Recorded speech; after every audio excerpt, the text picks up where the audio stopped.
Hi, I'm Muhammed Hamdan and you're watching Nightline. The top stories. Government to use RTD database for RON 95 targeted subsidy.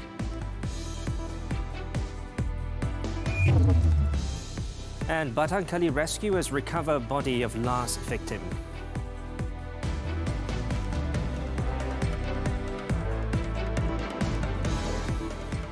Good morning. The Yang di-Pertuan Agong Al-Sultan Abdullah Riayatuddin Al-Mustafa Billah Shah and the Raja Permaisuri Agong Tunku Hajah Azizah Aminah Maimunah Iskandaria have extended Christmas greetings to all Malaysians of Christian faith, also offering his festive greetings to the Christian community in the country.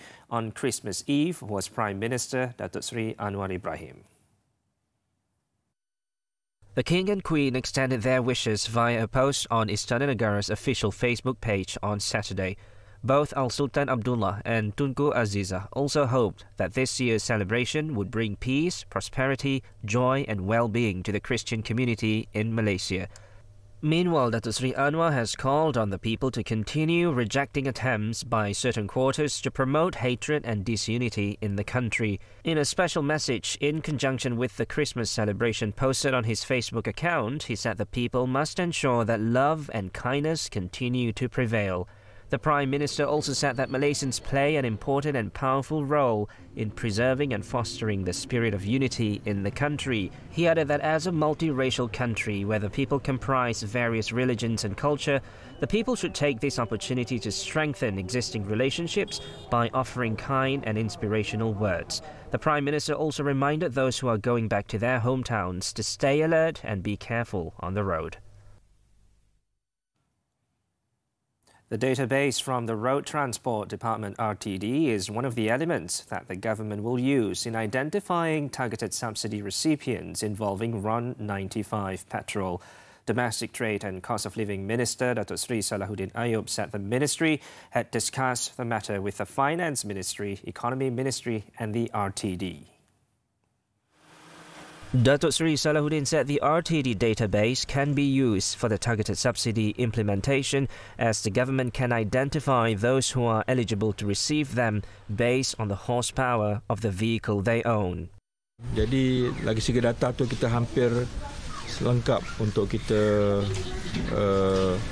memberikan pandangan ataupun memberikan data itu kepada pihak Perdana Menteri tentang bagaimana kita boleh buat subsidi bersasar ini. Tapi timing lah, kita perlukan masa untuk kita melaksanakannya. He said this to the media after visiting the People's Housing Project, Melana Indah Phase 1 in Johor Bahru on Saturday. Datuk Seri Salahuddin pointed out that the Prime Minister had given instructions for the targeted subsidy mechanism to be studied. The proposed paper on targeted subsidies also had been presented during the National Action Council on Cost of Living meeting chaired by the Prime Minister last Tuesday. However, for the time being, the government is still continuing the existing policy, including not withdrawing subsidies or increasing any tariffs that could burden the people. Now, the body of the last victim of the landslide incident at the father's organic farm campsite in Batangkali, Selangor was found at 4:53 p.m. on the 9th day of the search and rescue SAR operation. Hulu Selangor Police Chief Superintendent Sufian Abdullah said the body of the boy was found inside a sleeping bag at a depth of 1.5 meters on the hillside, about 4 meters from the campsite in Sector A. Dan dalam anggaran umur 7 ke 12 tahun.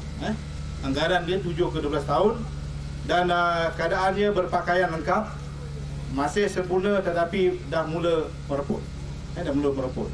Dan setakat petang tadi kita telah pun mayat ini telah pun dihantar ke Hospital Sungai Buloh untuk bedah siasat. Sufian said this during a media conference at the scene of the landslide tragedy in Gotong Jaya on Saturday. He also said that the SAR operation would still continue for the purpose of inspection and further investigation to ensure that the area is really safe, and the decision to end the operation will be announced on Sunday.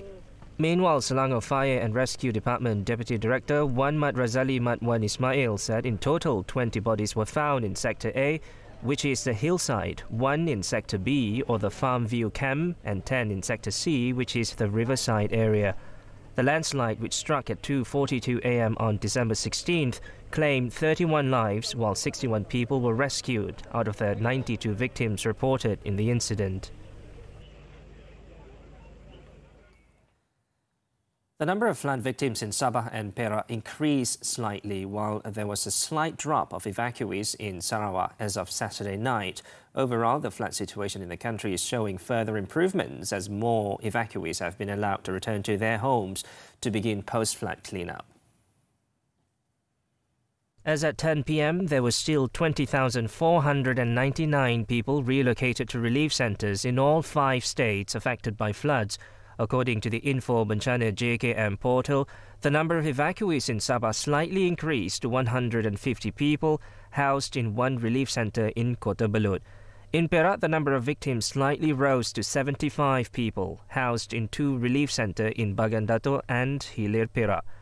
Over in Kelantan, the number of flood evacuees dropped to 12,786 victims in 29 relief centres in Pasir Mas and Tumpat.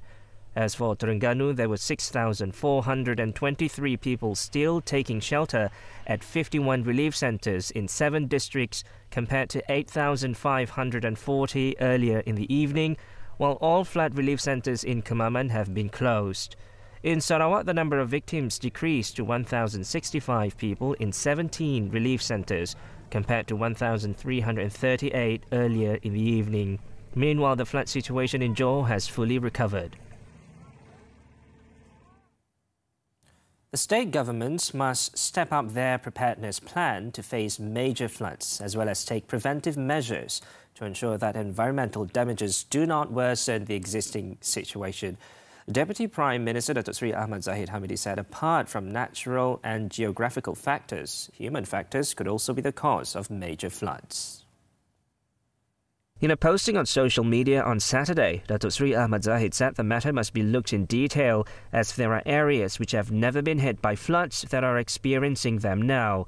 He pointed out that illegal logging and uncontrollable forest clearing have caused severe damage to the ecosystem, while rain catchment areas have also lost their function. He stressed that forest clearing without caring for the preservation of the environment must be stopped, and the drainage system needed to be always maintained and not be given priority only when there is a flood. Datuk Seri Ahmad Zahid, who is also Rural and Regional Development Minister, added that although the National Disaster Management Agency (NADMA) was always prepared, leaders must also be ready at all times for the natural disaster. He also called on non-governmental organizations, flood victims and academics to give feedback to the government to help find the best solution in dealing with floods better and more effectively. In the meantime, the Education Ministry will hold discussions with the National Disaster Management Agency (NADMA) before reaching a decision on whether to defer next month's school session for states affected by floods.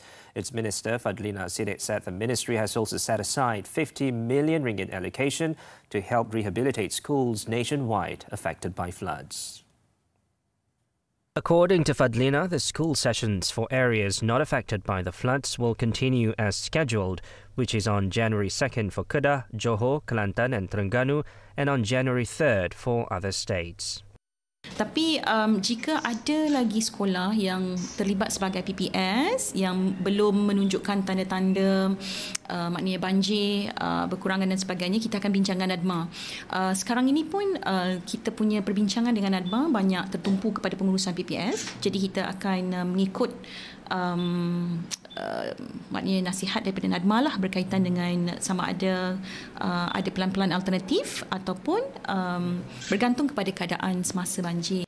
She added that any decision made will take into account the safety and welfare of the students, teachers and school staff involved. So far, 241 schools have been turned into temporary relief centres, while 287 schools are reported to have been affected by floods. Commenting further on the 50 million ringgit for the repairs of schools affected by floods, Fadlina said the allocation will be used as soon as they receive reports involving flood damage to schools from the State Education Department and District Education Office. The government will announce several matters that have been agreed upon regarding the Malaysia Agreement 1963 or MA63 on January 4th. Deputy Prime Minister Datuk Seri Fadillah Yusof said Prime Minister Datuk Seri Anwar Ibrahim would make the announcement after chairing the weekly cabinet meeting. Datuk Seri Fadillah said the MA63 Technical Committee was currently examining and finalising a number of matters, including the delegation of authority to agencies such as the Public Works Department and the Department of Irrigation and Drainage. He added there were also some matters outside of the MA63 that had been requested by Sabah and Sarawak to be considered by the federal government. Cuma jumlahnya berapa yang diberi kuasa sedang dimuktamadkan. Walaupun keseluruhannya Sabah dan Sarawak minta keseluruhan kuasa itu diserah pada Sabah dan Sarawak, jawatan kuasa technical agency, tapi di peringkat Kementerian Kewangan khususnya ada technicalities. Jadi sebab itu kita akan membuat secara interim dulu. Sekurang-kurangnya ada bidang kuasa yang boleh diserahkan terus pada JKR Sarawak, kepada DID dan sebagainya. Apart from that, he said there are several matters related to MA63 that need to involve amendments to the federal constitution and will take time to be resolved as they need to be tabled and approved in Parliament. Therefore, at this time, focus will be given to efforts to finalise all the relevant matters at the cabinet level before the related bill is presented in Parliament. Last Wednesday, Datuk Seri Anwar said the federal government had agreed to hand over the gas supply regulatory power in Sabah to the state government. He said the matter was agreed upon as part of the federal government's effort to honour MA63. Meanwhile, a total of 27 matters will be raised in the Cabinet Minister's Memorandum on Sabah and Sarawak's demands, particularly concerning the MA63, which is scheduled to be presented to the Cabinet on January 4th. Minister in the Prime Minister's Department for Sabah, Sarawak Affairs and Special Functions, Dato' Armizan Muhammad Ali, said the matters raised in the memorandum were the result of feedback from the Sabah and Sarawak state governments. 22 perkara yang sememangnya berkait secara langsung dengan Malaysian Agreement MA63 dan juga jawatankuasa antara kerajaan IGC, Intergovernmental Committee. Daripada 27, 22 berkait secara langsung, 5 lagi adalah syur-syur tambahan. On December 5th, Datuk Seri Anwar said that Datuk Seri Fadillah would focus on Sarawak affairs, especially on matters related to MA63, while Dato' Armizan gathered input from the Sabah state government regarding the matter.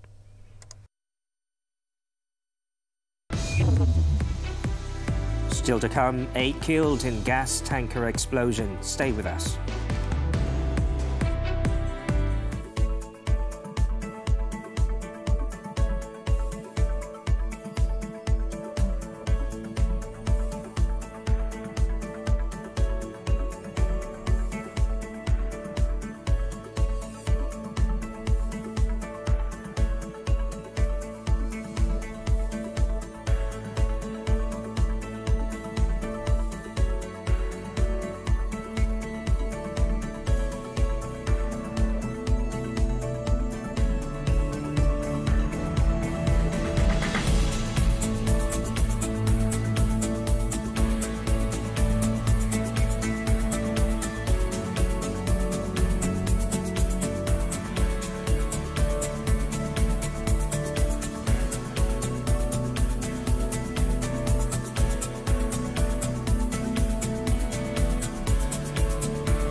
Welcome back.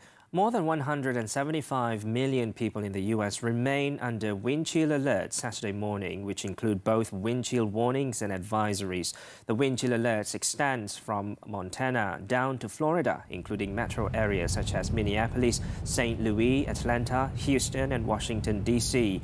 The coldest wind chills Saturday morning remain across the Midwest, where temperatures are feeling like minus 20 to minus 30 degrees.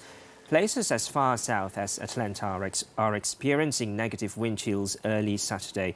While wind chill alerts will remain for some areas Christmas morning, they are not expected to be as widespread as Saturday and have been this week. Temperatures are forecast to start rebounding for most areas Sunday through much of next week.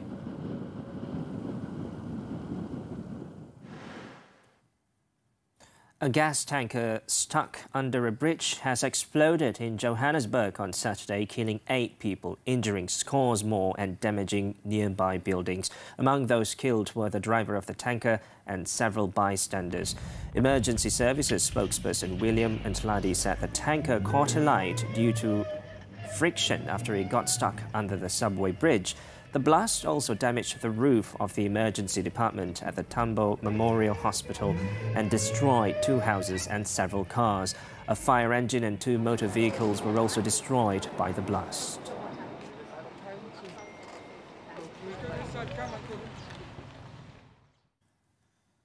Japanese prosecutors have decided to indict the man accused of fatally shooting Japan's former Prime Minister Shinzo Abe. The decision follows psychiatric examination on the suspect, an unemployed 42-year-old Tetsuya Yamagami. Previously, the Nara District Prosecutor's Office extended the detention of Yamagami to carefully examine whether he was mentally fit to withstand trial. His statements during the examination, including those on how he made a firearm himself to shoot Abe, led the prosecutors to believe he was competent enough to be tried. The period of his detention for mental examination will expire on January 10th, and Nara prosecutors will likely indict him by January 13th. Yamagami was arrested for murder after shooting Abe with a handmade gun on July 8th during a campaign speech in the western city of Nara.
Sports Football, the 2022 AFF Mitsubishi Electric Cup.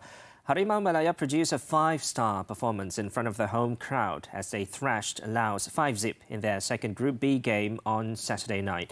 Malaysia first scored in the 29th minute when playmaker Sergio Aguero finished off a low-drilled cross from the left from winger Nur Hakim Hassan.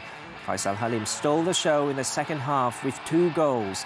His first goal came in the 65th minute. Heading home, Safawi rested sumptuous cross before grabbing his second 3 minutes later. Substitute Hakimi Azim Rosli got his first goal for Malaysia in the 77th minute when he controlled Safawi's cross and unleashed a venomous volley to give Malaysia a 4-0 lead. Another substitute, Stuart Wilkin, made it a special night for Malaysia when he scored in the 87th minute with a stinging shot from 25 metres. The win sees Malaysia topping the group with 6 points. They will next face tournament favourites Vietnam on December 27th.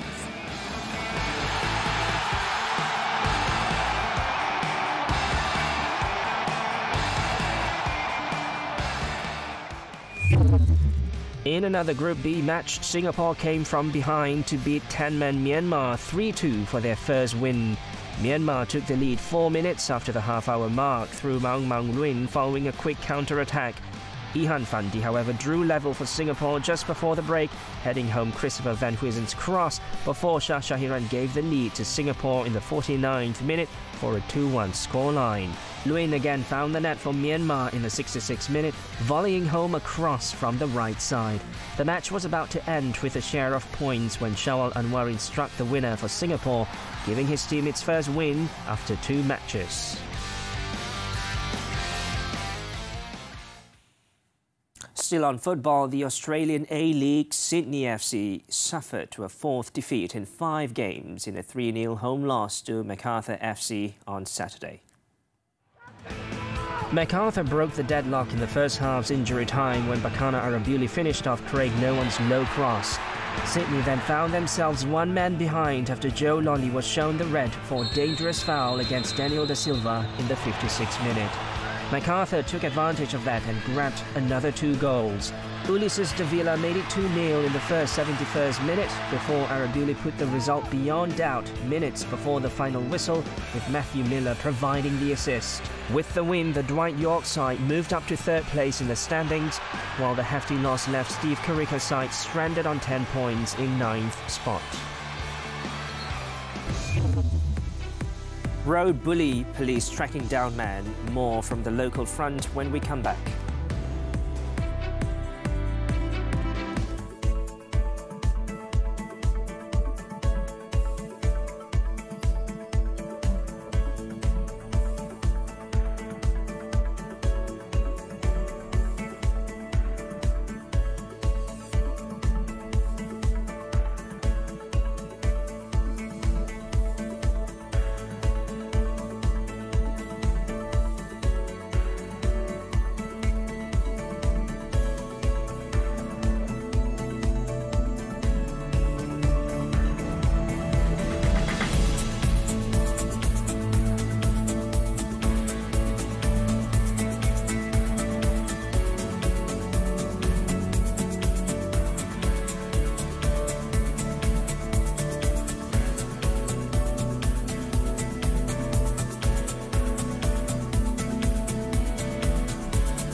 An electrical technician was killed when his Proton Wira aerobag skidded and crashed on the East Coast Expressway LPT2 in Dungun, Terengganu at 8:20 a.m. on Saturday. The victim, identified as 46-year-old M. Suraya Khalid Muhammed, died on the spot due to severe head injuries. Police said the man was heading to work at a petrochemical company in the Kerteh industrial area in Kemaman when his car suddenly went out of control and hit a concrete drainage culvert on the left side of the highway. Firemen who were called to the scene took about 10 minutes to extricate the victim's body, which was pinned in the driver's seat. The remains were taken to Dungun Hospital for post-mortem. The cause of the accident is currently being investigated under the Road Transport Act.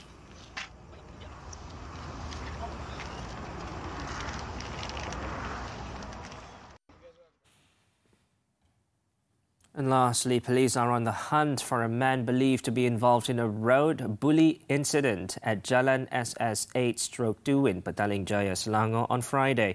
District Police Chief Assistant Commissioner Muhammad Abdul Hamid, in a statement on Saturday, said police have detected a viral video of the incident on Twitter and have launched an investigation into the matter.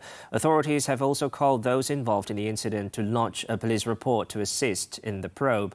In the 2-minute 20-second long video, a Nissan driver was seen heckling an e-hailing driver to stop his car. A heated episode ensued afterwards, with the road user using abusive language and threatening to hit the e-hailing driver with a club. The whole ordeal was recorded by the e-hailing driver's passenger, who then uploaded the video on her Twitter account. According to the comment thread of the video, the incident occurred after the e-hailing driver had honked at the Nissan driver for suddenly switching lanes.